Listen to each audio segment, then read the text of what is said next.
You know who did invest? Who's that?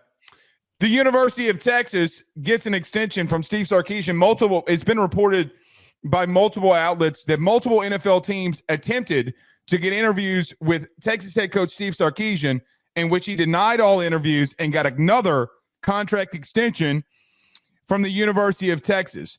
This comes off of the extension, Joe, last year when the Alabama job came open. He got in another extension there. Joe, I got to be real with you. He's gotten to back-to-back Final Fours.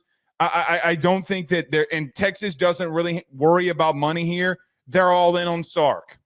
And you got to be. Look, I know that we talk a lot about Texas here, and we talk about the good things that they do and the bad things that they do. We talk about them not being able to finish and get over certain humps and obstacles.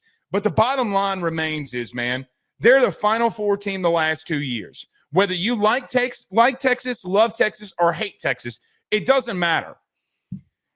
I'm glad that Texas was on point with this because they knew that interviews were trying to be happening here. And they shut it down from the very beginning. Let's go back a year ago, Joe, damn near close to date. What happened when Nick Saban retired? Who was the first name that came up?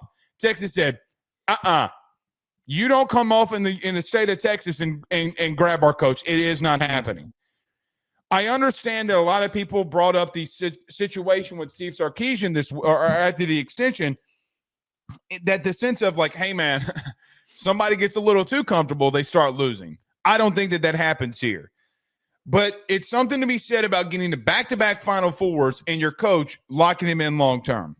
It's kind of funny to think of the context of this, though, that he already has this massive contract that he was getting paid $10.6 per year. And I didn't see the end contract. Did you see what's the bump now that it is? Well, I didn't see that. I saw somebody sources said that after final negotiations, that at the end of this contract, he'll be making $14 million a year.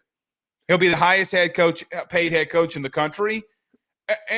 And Joe, I got to throw this out there, which throws the Brian Kelly, Lincoln Riley contracts. It makes them look like jokes now, because you're damn near going to be investing $140 million in a decade to a head coach. Yeah, a lot of money going into these contracts, and it's just funny to look at, though, because he already had this insanely long contract, and it's just, hey, here's an extra year because you decided to stay and avoid going to the NFL, and added $20 million to his buyout allegedly. Yeah, well, we talked about Blake when there was the Dan Lanning to the NFL possibility, and then recently the Marcus Freeman to the NFL possibility. I still really thought that Steve Sarkisian was the most likely to make the jump because he actually has a background being an offensive coordinator in the NFL.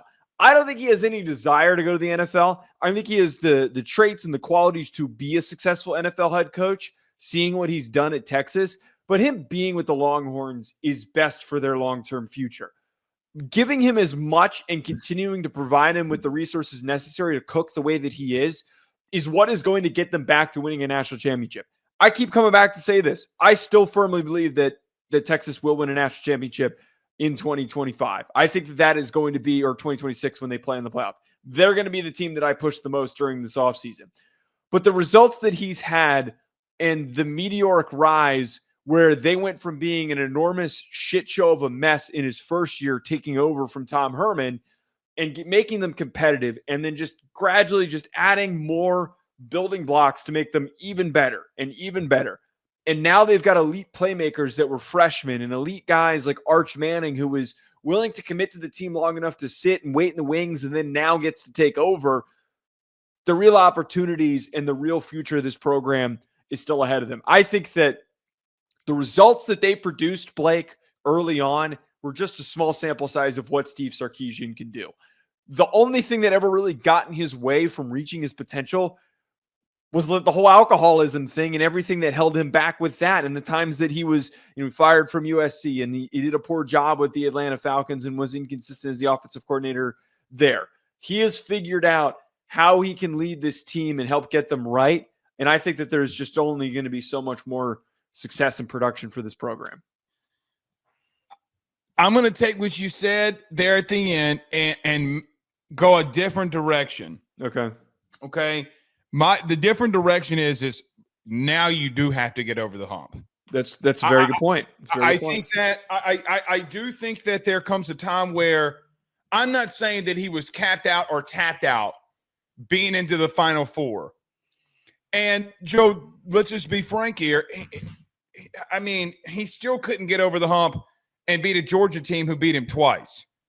Right? Like, I mean, like, I still think Texas was more underrated defensively than anybody wants to talk about.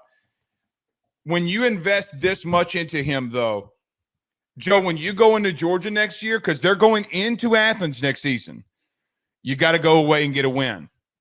Now, he did it against Alabama, okay? He went into T-Town, and he got a win against Nick Saban in his final year. That's a massive thing. But I'm talking about winning, and I'm talking about winning the conference and winning these high-profile games. If we're going to call it like we see it, Joe, I mean, in these two brand blue blood versus blue blood matchups, I mean, what, they're 2-4? He's 2-4. He's got Michigan and he beat Bama. These other ones that are real contenders, you're not able to get over the hump over. And that's the thing for me that I say, look, I get it. You can't let him walk. But there also comes a very big pressure to this. Like, hey, man, I get it. But at some point, you got to get us to a national. And listen, I think that this is what I think it could happen. What I think could happen is the Ryan Day effect to this end. Mm-hmm. If you don't get over that hump, what happens if Ryan Day loses tomorrow? What is the national narrative about Ryan Day tomorrow? We're gonna talk about that if that happens. But see, like it's your first thought. It doesn't mean that Ryan Day sucks as a head coach. He's gotten to 2 national titles. I understand what you're trying to get at. It doesn't mean that he sucks. That same talk is going to be happening about Steve Sarkisian if he can't do that. And you know how I know that?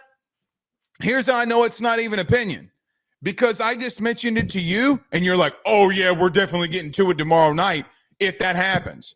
That is the point that I'm trying to make. So I love for Texas that they kept him. Like, if I'm a Texas fan, Joe, I got to be real with you. It's the most confidence that I've had about this program in over a decade. Yeah, and to echo the point that you made, I think that acknowledging both sides is incredibly important, because the one side of, yes, he's earned it. He has done so many great things for this Texas program. When you have a coach who's showing signs of improvement and the ability to reach the playoff and to be in the SEC championship game in their first year in the SEC, those are all positive signs. You can't lose a guy like that. You just can't. Look how long it took them to find somebody since Mac Brown started to take the downturn that he had. Oh, and right now, do that again. They did not want to go there again. Before the contract extension that he just got, he was the 3rd highest paid coach at 10.6. Dabo's 11.1. Kirby is 13.2. I believe those rankings are going to end up changing because I think some of those contracts scale. But the point is, what has Sark done going forward for him to deserve to be in that top 2-3 of the highest paid coaches? He needs to get over the hump, because like a guy like Ryan Day, as much as he is scorned by Ohio State fans for not being able to beat Michigan, he still has Big Ten championships. He still has college football national championship appearances. The same thing applies here for Kalen DeBoer and Brian Kelly getting in there, and he's much further down the list. Mark Stoops has to be one of the most ridiculous ones, who's getting $9 million, who's on this top 10 listing. But he's number 1 on my hot seat, by the way. Yeah, he should be. But with all that being said, Sark has shown the capability to get there. But I agree with you. Now that he gets another year tacked on, and then anyone who tries to come in and take him away, the NFL is going to do this every single year. The more success he has, he's got to get them to the national championship this year. Not saying that he needs to, otherwise he gets fired. That's not what I'm saying. But he needs to get him there in order to control the narrative on where he's taking this program, and they don't just become what Ryan Day was doing with them at Ohio State, or I'm trying to think of another. But yeah, I think it's probably the best example, the one you just gave. You asked, what has he done? He's the only coach to get to back-to-back Final Fours. Right. It's an amazing accomplishment. Why he earned the extension. Right. I mean, like, it's why NFL teams are after him. Right? Like, I mean, we hear this Marcus Freeman stuff. Okay, great. Right. Can I tell you the real truth? Here's the real truth. The real truth is Sark is probably the NFL's, eye. Like he was Lincoln, but not really. But Steve has been there and he's done it. Like, name a time that Sarkeesian – I mean, I know you talk about, like, the Matt Ryan Falcons. They still went to the playoffs. They still won the division twice. Right.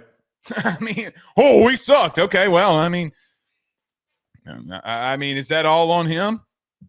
It wasn't. It wasn't all on him.